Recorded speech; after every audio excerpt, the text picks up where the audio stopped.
Hello friends, मैं Priyanka. Welcome to my channel. आज घर में ही बहुत आसानी से बनाएंगे चॉकोबार आइसक्रीम, वो भी बिना मोल्ड के।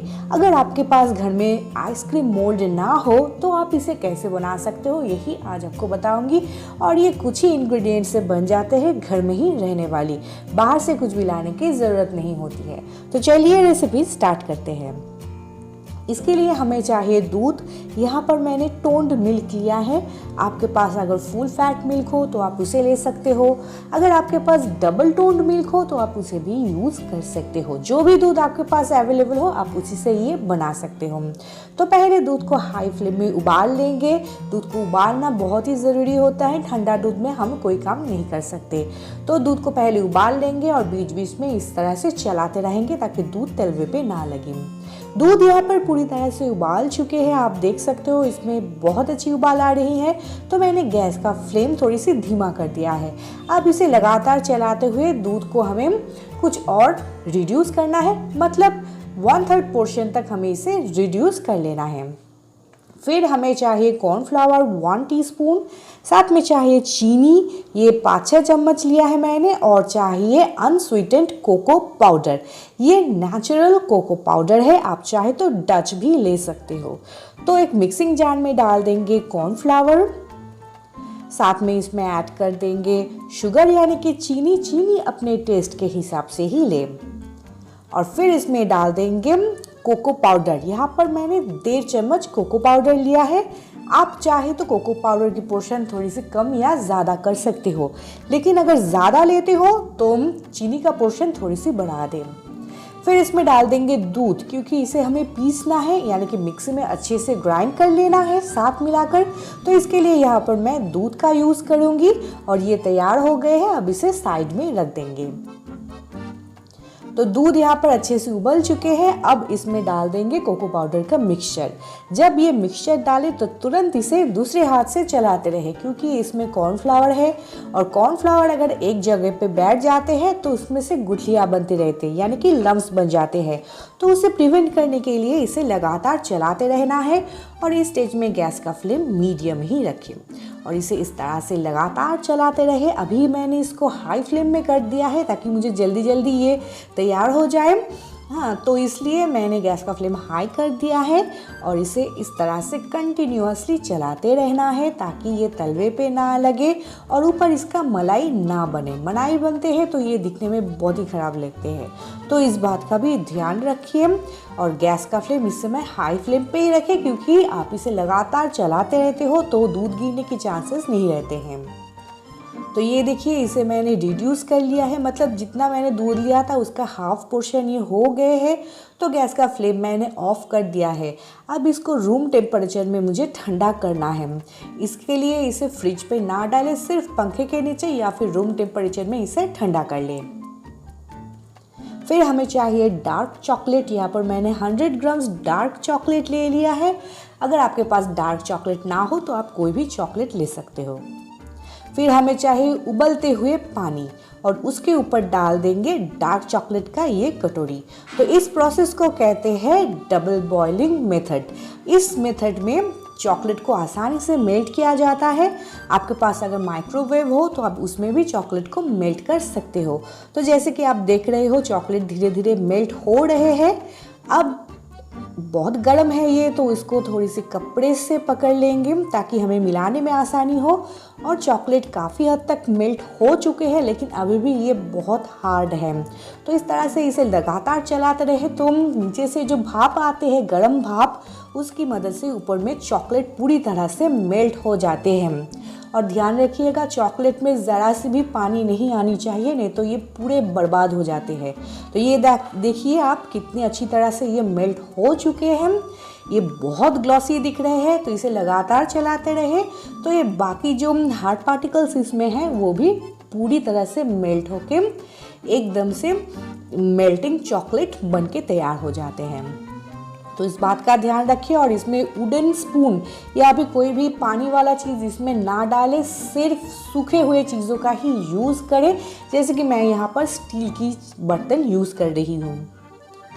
फिर हमें चाहिए कप। ये है पेपर कप, बाज़ार में आसानी से मिल जाते हैं, सभी के घरों में लगभग होते ही है। तो इसमें ही मैं इसे बनाऊंगी। तो चॉकलेट को पहले नीचे इस तरह से डाल देंगे और फिर इस तरह से घुमाते हुए चॉकलेट को पूरी तरह से इस तरह से स्प्रेड कर लेंगे और इसे 10 मिनट के लिए फ्रिज में रख देंगे।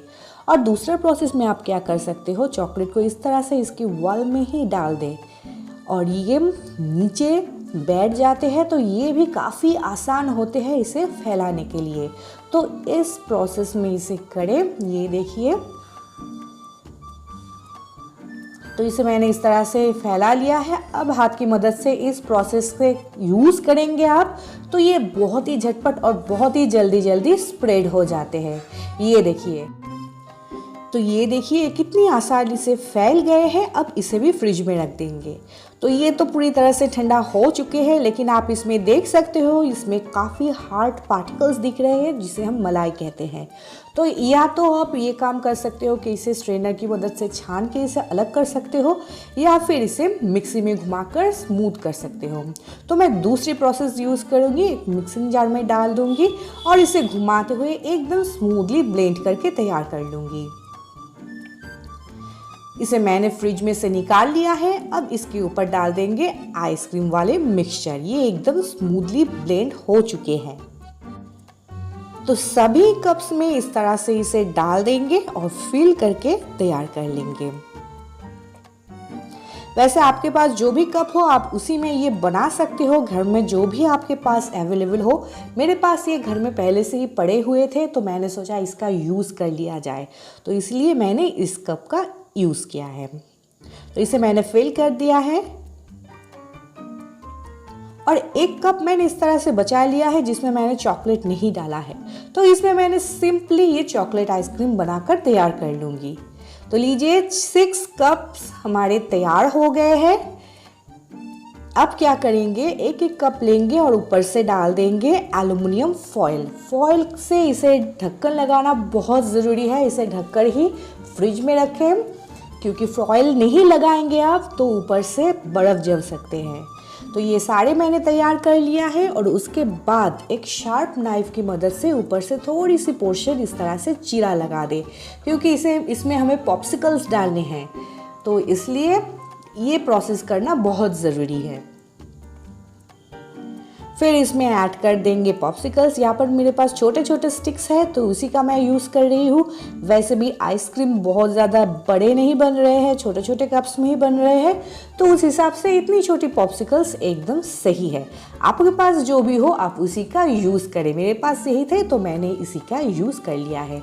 तो लीजिए, सभी में मैंने इस तरह से पॉप्सिकल्स ऐड कर दिया है। अब इसको हम फ्रिज में रखेंगे, या तो ओवरनाइट या फिर 6 से 7 घंटे के लिए डीप फ्रिज में रख दें। सुबह हो चुके हैं और मैंने इसे ओवरनाइट फ्रिज में रख दिया है। अब इसे खोलकर देख लेते हैं। तो ये आप देख सकते हो ये कितनी अच्छी तरीके से जम के तैयार हो गए हैं। अब इसे डीमोल्ड कर लेते हैं। तो उसके लिए एक शार्प नाइफ की मदद से इसका एज को थोड़ी सी कट कर देंगे, यानी कि साइड से इसे हम कट कर लेंगे और फिर इस तरह से इसे डिमोल्ड कर लेंगे। और ये आप देख सकते हो कि कितनी आसानी से ये डिमोल्ड हो रहे हैं। तो ये लीजिए, एकदम बढ़िया तरीके से बन के तैयार हो गई है हमारी चॉकोबार आइसक्रीम। तो ये वही कप है जिसमें मैंने चॉकलेट नहीं डाला था। तो इसे भी देख लेते हैं कि ये कैसी जमी है। इसे छुड़ाना थोड़ी सी मुश्किल हो रही है, क्योंकि साइड में इसके चॉकलेट नहीं है, तो ये चिपक रहे हैं इस वजह से। तो इसे सावधानी से छुड़ाना होगा। तो ये लीजिए, छूट नहीं रहे हैं, बस अब ये छूट गए हैं और ये भी दिखने में बहुत अच्छे लग रहे हैं और बहुत अच्छी तरह से सभी जमकर तैयार हो गए हैं। लीजिए, कितनी अच्छी तरह से दिख रहे हैं। ये चॉकोबार आइसक्रीम घर पे बनकर एकदम से तैयार है। इसे आप भी घर पर ज़रूर ट्राई करके देखें। ये सभी को बहुत पसंद आएंगे और बहुत ज़्यादा इंग्रेडिएंट्स की ज़रूरत भी नहीं पड़ती है। घर पर इसे ज़रूर ट्राई करके देखें और फिर मुझे बताइए कि आपकी चॉकोबार आइसक्रीम कैसे बनी है। और कोई भी सुझाव हो तो कमेंट बॉक्स पर ज़रूर दें।